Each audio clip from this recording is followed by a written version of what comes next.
Gyanvapi campus में सर्वे के ताल्लुक से सुप्रीम कोर्ट में आज होगी समाअत। हाई कोर्ट की जानिब से सर्वे पर पाबंदी से इनकार के बाद मुस्लिम फरीक ने दाखिल की है अर्जी।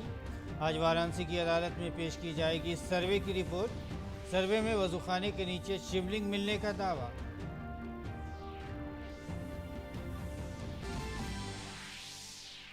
जमाइका के दौरे पर सदर जमहूरिया रामनाथ कोविंद का गैर मुकीम भारतीयों की जानिब से शानदार इस्तकबाल।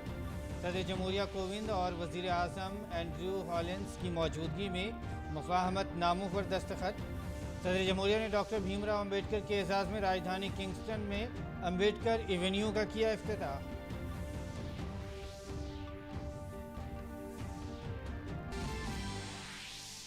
ट्राई की सिल्वर जुबली तकरीब से खिताब करेंगे वज़ीर आज़म। 5G टेस्ट बेड भी करेंगे लॉन्च। इससे भारतीय सनत और स्टार्टअप्स को 5G और अगली नस्ल की टेक्नोलॉजीज़ में अपनी मसनूआत, प्रोटोटाइप, हल और एल्गोरिथम तैयार करने में मिलेगी मदद।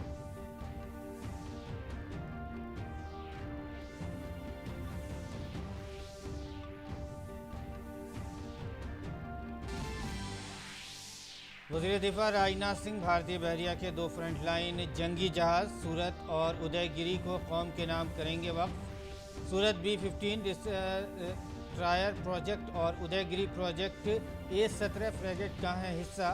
देसी जंगी जहाज़ की तैयारी की तारीख में ये हैं संगे मील।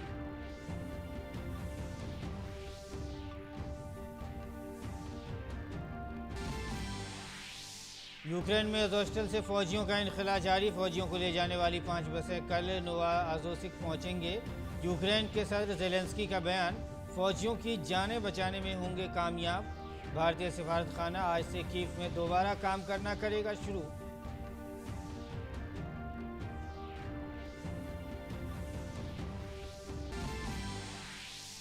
आज से शुरू होने वाले 75वें कांस फिल्म फेस्टिवल की तमाम तैयारियां मुकम्मल। भारत को मिला है कंट्री ऑफ ऑनर का एजाज़। वज़ीर इत्तलात और नशरियात अनुराग ठाकुर करेंगे भारतीय वफ़द की क़यादत।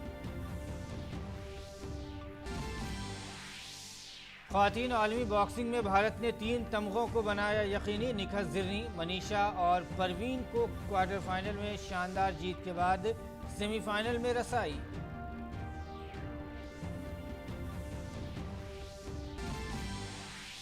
और IPL के अहम मैच में आज मुंबई का हैदराबाद से मुकाबला। कल दिल्ली ने पंजाब को 17 रन से दी शिकस्त। सरफहरिस्त 4 में पहुंचने की दिल्ली की उम्मीदें बरकरार।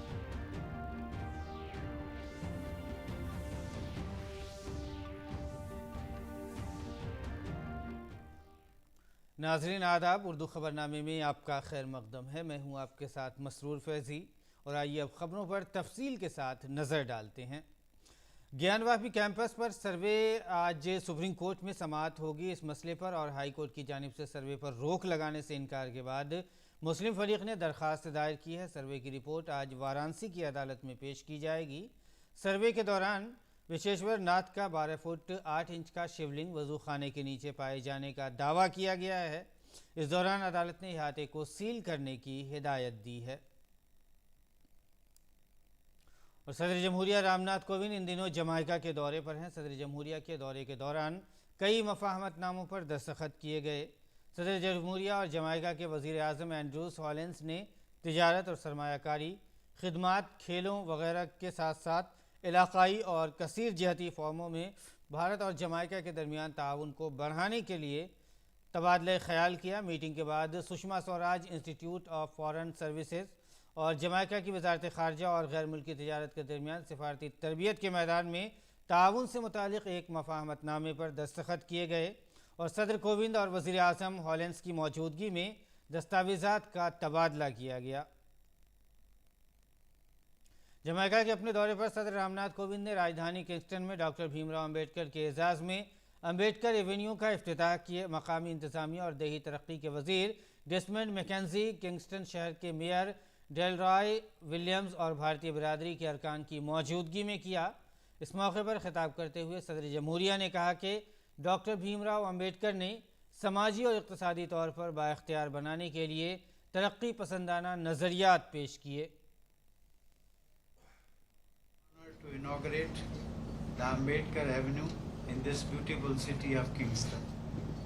It fills me with great pride to see that one of the ablest sons of India has been recognized so far away from his home. Ladies and gentlemen, Dr.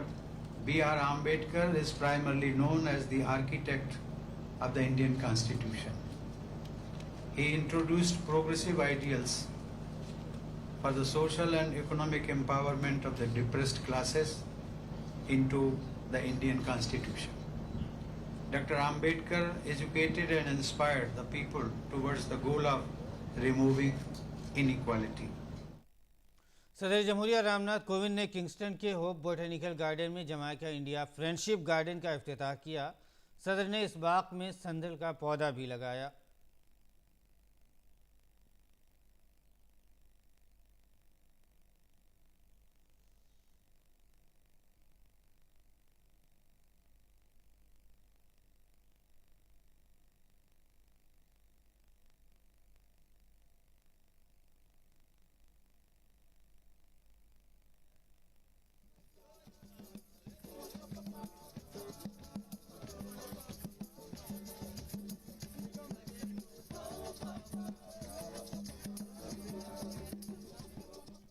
और अपने दौरे के पहले प्रोग्राम के तौर पर सदर जमहूरिया रामनाथ कोविंद ने नेशनल हीरोज़ पार्क का दौरा किया और मार्कोस गार्वे के मकबरे पर गुल दायरा नज़र किया।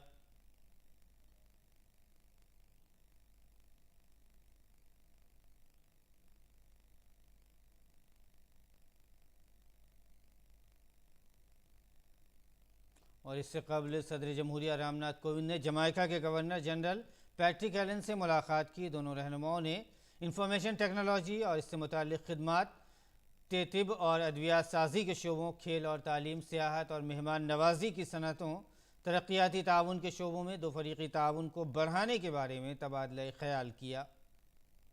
जमाइका के दारुल-हुकूमत किंगस्टन पहुँचने पर जमाइका के governor general sir Patrick Allen ने सदर का इस्तकबाल किया। सदर का 21 तोपों की सलामी के साथ साथ रस्मी इस्तकबाल किया गया।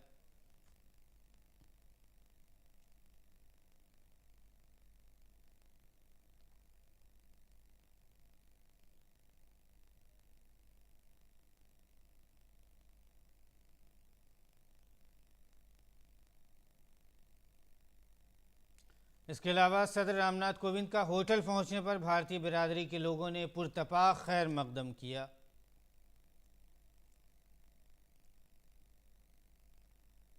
वज़ीर-ए-आज़म नरेंद्र मोदी आज वीडियो कॉन्फ्रेंसिंग के जरिए telecom regulatory authority of India की सिल्वर जुबली तकरीबात से खिताब करेंगे। वज़ीर-ए-आज़म इस मौके पर डाक टिकट भी जारी करेंगे। प्रोग्राम के दौरान वज़ीर-ए-आज़म IIT मद्रास के ज़ेर क़यादत कुल 8 इदारों के ज़रिए एक कसीर इदारा जाती ताउन पर मबनी प्रोजेक्ट के तौर पर तैयार करदा 5G टेस्ट बेड का भी आगाज़ करेंगे।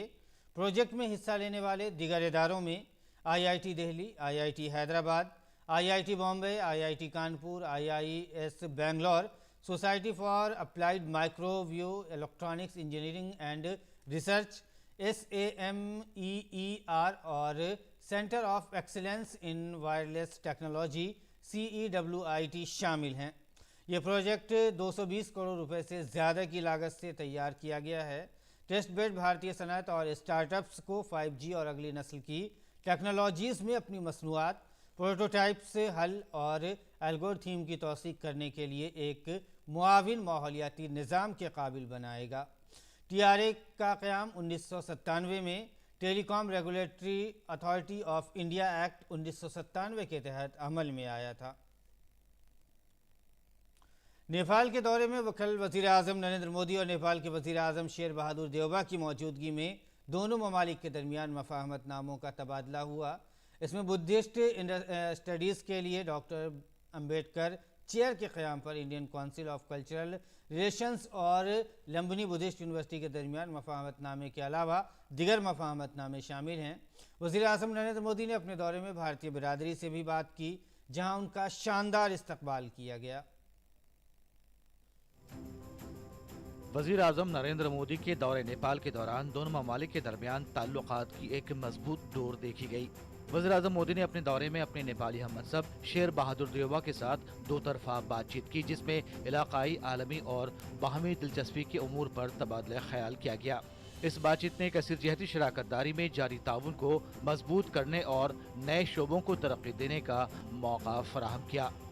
इस दौरान दोनों ममालिक के दरमियान 6 मुआहिदों पर दस्तखत हुए, जिसमें बुद्धिस्ट स्टडीज के लिए डॉक्टर अम्बेडकर चेयर के क़याम पर Indian council of cultural relations और लुम्बिनी बुद्धिस्ट यूनिवर्सिटी के दरमियान मुफाहिमतनामे के अलावा Indian council of cultural relations और CNAS त्रिभुवन यूनिवर्सिटी के दरमियान ICCR चेयर ऑफ इंडिया के क़याम के ताल्लुक से मुफाहिमतनामे शामिल हैं।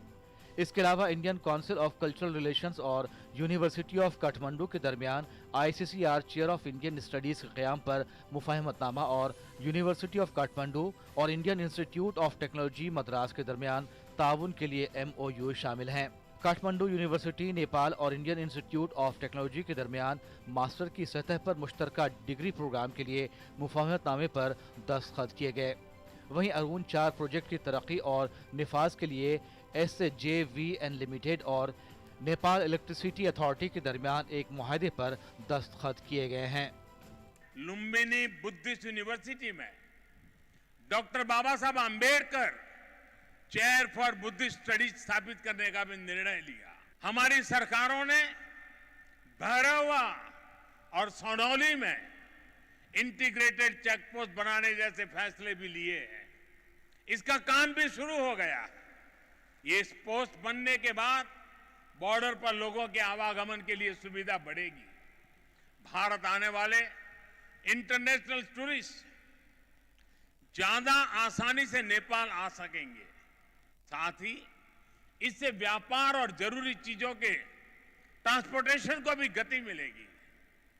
भारत और नेपाल दोनों ही देशों के बीच मिलकर के काम करने के लिए ऐसी अपार संभावनाएं हैं।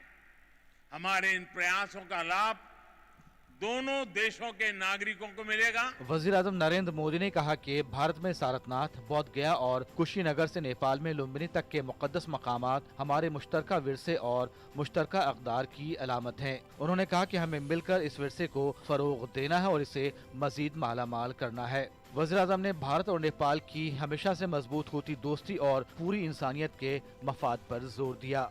हमें अपने इन स्वाभाविक और नैसर्गिक रिश्तों को हिमालय जितनी ही नई ऊंचाई भी देनी है।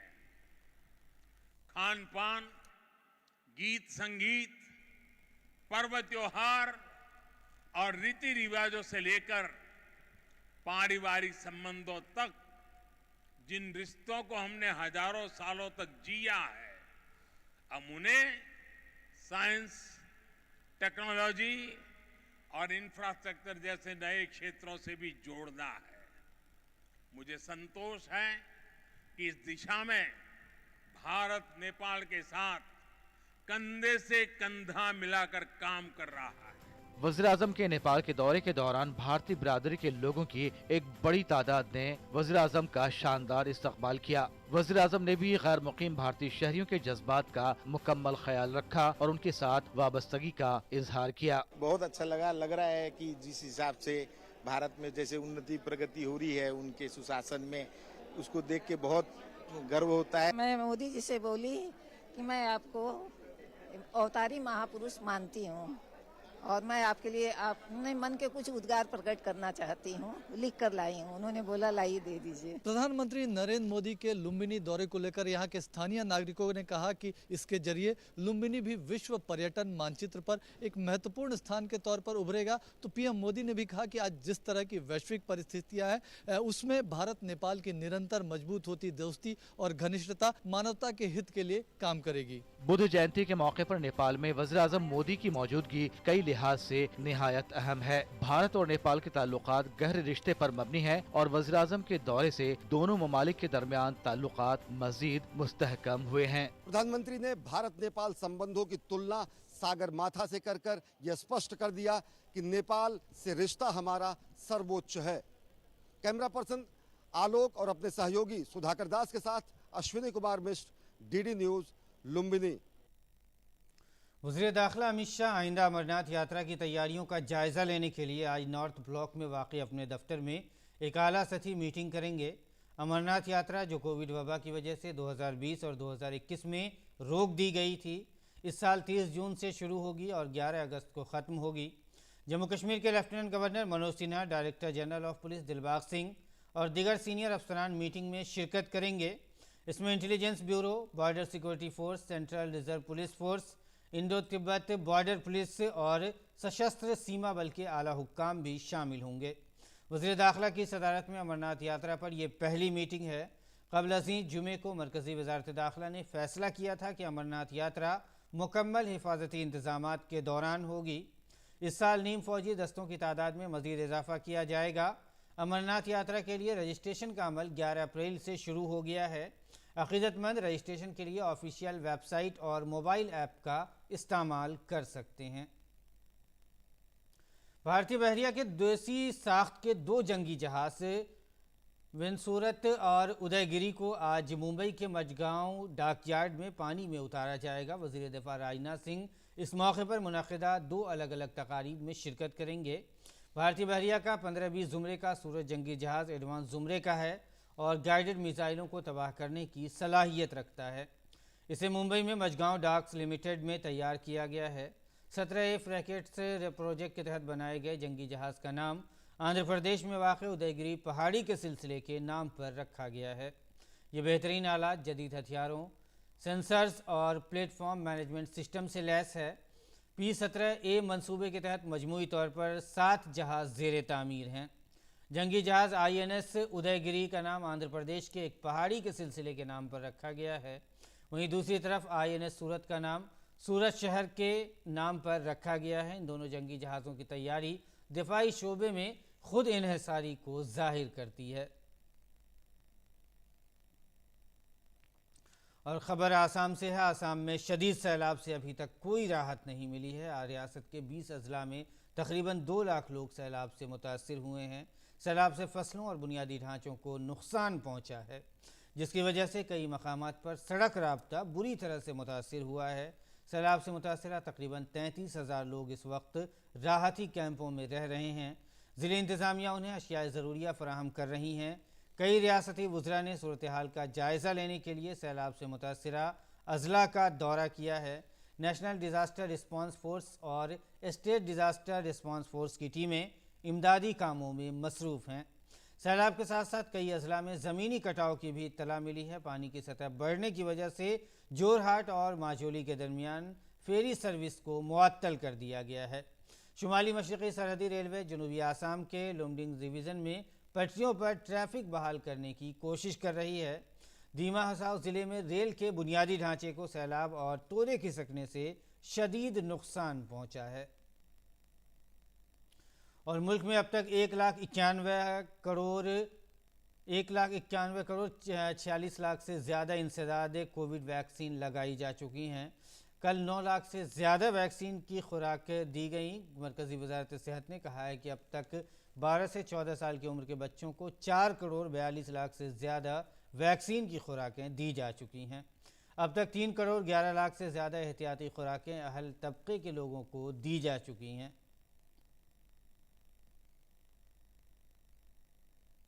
और अब बैनुल-अक़वामी ख़बरों पर नज़र डालते हैं। यूक्रेन के अफसरान ने कहा है कि बंदरगाही शहर मारियोपोल में अज़ोस्टल स्टील प्लांट की हिफाजत करने वाले फ़ौजियों ने अपने मिशन को पूरा कर लिया है और 260 से ज़्यादा फ़ौजियों को निकाल लिया गया है।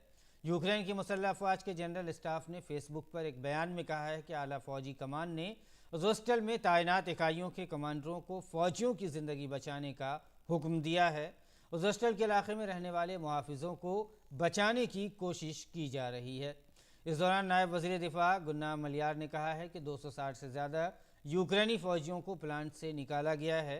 साथ ही उन्होंने कहा कि शदीद तौर पर ज़ख्मी 53 फ़ौजियों को अज़ोस्टल से तिब्बी इमदाद के लिए नोवाओज़ोसिक के पास मेडिकल के मार्केज में ले जाया जा रहा है और साथ ही 211 दीगर फ़ौजियों को इंसानी राहदारी के ज़रिए बाहर निकाला गया है। उन्होंने कहा कि प्लांट के अंदर बाकी फ़ौजियों को बचाने का मिशन जारी है। और यूक्रेन में भारतीय सफारत खाना जो आर्जी तौर पर पोलैंड के दारुल-हुकूमत वारसा से काम कर रहा था, आज से कीव वापस जाएगा। ख्याल रहे कि फरवरी और मार्च के दौरान यूक्रेन से भारतीय तलबा के इनखला में अहम किरदार अदा करने वाले सफारत खाने को मार्च में वारसा मुंतकिल किया गया था। भारत उन कई बड़े ममालिक में से एक है जिन्होंने अपनी सिफारती टीमों को कीव वापस जाने का हुक्म दिया है। सफारत खाने को आर्जी तौर पर मुंतकिल करने के बाद भारत ने हर्ष कुमार जैन को यूक्रेन में भारत का नया सफ़ीर मुकर्रर किया है।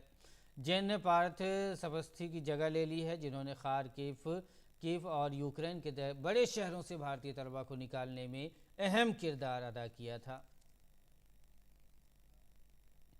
फ्रांस का सदर इमैनुअल मैक्रोन ने एलिजाबेथ बोरेन को मुल्क का नया वज़ीर आज़म नामज़द किया है। 61 साला बोरेन ट्रांसपोर्ट, माहौलियात और मेहनत की साबिक वज़ीर हैं। सदर फ्रैंकोइस मित्रे हुकूमत में 1991-92 में वज़ीर एडिथ क्रेसिन के बाद वज़ीर आज़म का ओहदा संभालने वाली वो दूसरी ख़ातीन लीडर हैं। वो जिया कास्टेक्स की जगह लेंगी, जिन्होंने अपने ओहदे से इस्तीफ़ा दे दिया है। और अब खेल की खबरें। तुर्की के इस्तंबुल में जारी 12वीं ख़वातीन आलमी बॉक्सिंग चैम्पियनशिप में भारतीय मुक्केबाजों ने अपनी शानदार कारकर्दगी जारी रखी है। मुक्केबाज निखत ज़रीन, मनीषा और परवीन हुड्डा ने इस चैम्पियनशिप के सेमीफाइनल में जगह बना ली है। इस जीत के साथ ही तीनों खिलाड़ियों ने भारत के लिए 3 तमगे भी यकीनी बना लिए हैं। सेमीफाइनल मुकाबले कल खेले जाएंगे। और IPL में आज मुंबई इंडियंस का सामना सनराइजर्स हैदराबाद से होगा। केन विलियम्स की कप्तानी वाली टीम SRH ने इस सीज़न में अभी तक 12 मैच खेले हैं, जिसमें से उसे 7 में जीत और 5 में शिकस्त मिली है। सनराइजर्स हैदराबाद इस मैच को हर हाल में जीतना चाहेगी। इस मैच को प्लेऑफ की रेस में बने रहने के लिए उसके साथ ही आइंदा सभी मुकाबले जीतने होंगे। कल खेले गए एक मैच में दिल्ली ने पंजाब को 17 रन से शिकस्त दी और सरफहरिस्त 4 में पहुंचने की अपनी उम्मीदें बरकरार रखीं। फ्रांस के खूबसूरत शहर कांस में आज से शुरू होने वाले 75वें कांस फिल्म फेस्टिवल की तमाम तैयारियां मुकम्मल कर ली गई हैं। भारत को इसमें कंट्री ऑफ ऑनर का दर्जा मिला है। इत्तलात और नशरियात के वज़ीर अनुराग ठाकुर भारतीय वफ़द की क़यादत कर रहे हैं। यह फेस्टिवल बैनुल अक़वामी तनासुर में भारत के लिए नहायत ही अहमियत का हामिल है। फ्रांस का कान शहर, जहां अज़ीमुश्शान फिल्म फेस्टिवल के आखिरी लम्हात की तैयारियां जारी हैं। यह बैनुल अक़वामी फिल्म फेस्टिवल फ़न, फ़नकार और सकाफ़त के लिए जाना जाता है। ये मेला भारतीय सिनेमा के लिए एक अलग मकाम रखता है। 75 बरसों में भारतीय सिनेमा और भारतीय फिल्म साजी कांस फिल्म फेस्टिवल से वाबस्ता है। जहां 1946 में चेतन आनंद की फिल्म निशा नगर को सबसे बड़ा अवार्ड मिला था, वहीं इन दहाइयों में कई फिल्मों और तस्वीरी फिल्मों ने अपनी सलाहियतों का लोहा मनवाया। जहां अमर भोपाली, 2 बीघा जमीन, पाथेर पंचाली, सलाम बॉम्बे, लंच बॉक्स जैसी फिल्मों ने बड़े अवार्ड जीते हैं, तो वहीं इस बार आर माधवन की rocket the Nambi effect, alpha beta gamma, Godavari, tree full of parrots, Dhuin और बोम्बा राइड का वर्ल्ड प्रीमियर होगा। यहाँ अरविंदन गोविंदन के थंब का बहाल शुदा वर्जन भी पेश किया जाएगा। भारत यहाँ पर मार्शल फिल्म में कंट्री ऑफ ऑनर है, उसका सम्मान उससे मिला है और काफी एक तरीके से हमारे लिए गर्व की बात है, क्योंकि भारतीय सिनेमा दशकों से कान फिल्म महोत्सव के साथ जुड़ा हुआ है। कैमरा पर्सन शुभम शर्मा के साथ श्यामा मिश्रा, DD न्यूज, कान। और नाज़रीन, अब पेश है दिल्ली से शाये उर्दू के अखबारात का मुख्तसर सा जायजा।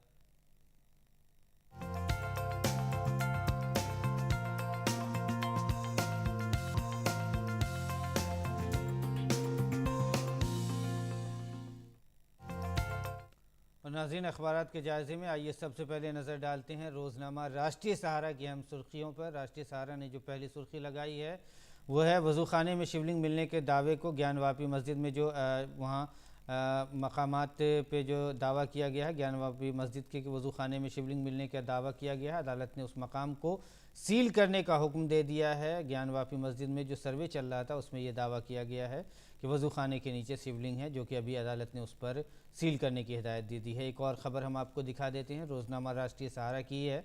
हिंद नेपाल के दरमियान 6 मफाहमतनामों पर दस्तखत किए गए हैं।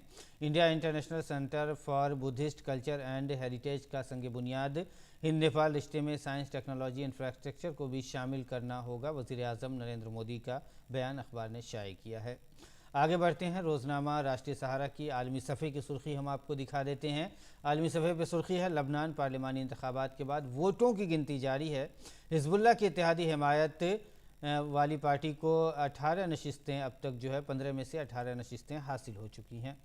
आगे बढ़ते हैं, एक और अखबार की हम आपको सुर्खी दिखाते हैं। ये Modi India international centre for Buddhist culture and heritage का संग बुनियाद रखा है। वज़ीर आज़म के नेपाल दौरे के दौरान ये खबर रोज़नामा सहाफ़त ने लगाई है और सहाफ़त ने लिखा है कि मोदी ने India international centre for Buddhist culture and heritage का संग बुनियाद रखा है।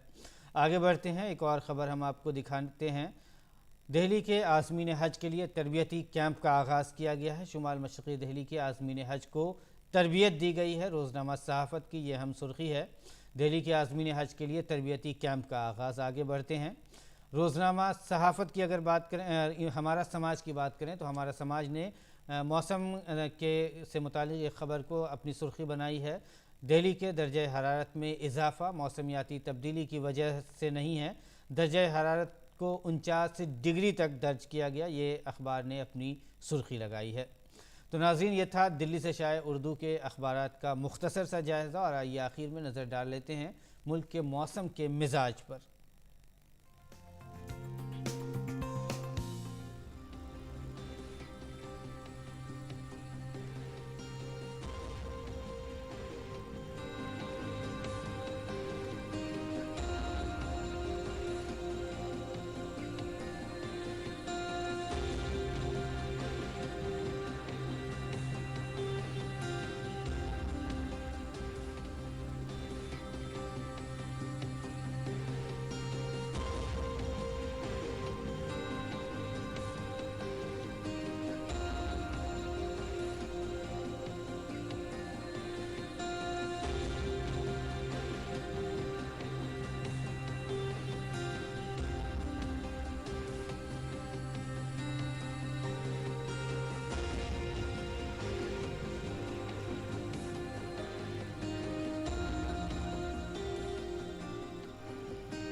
और मौसम की मालूमात के साथ ही उर्दू खबरनामा इख्तिताम को पहुँचता है। फ़िलहाल इजाज़त दीजिए, आदाब।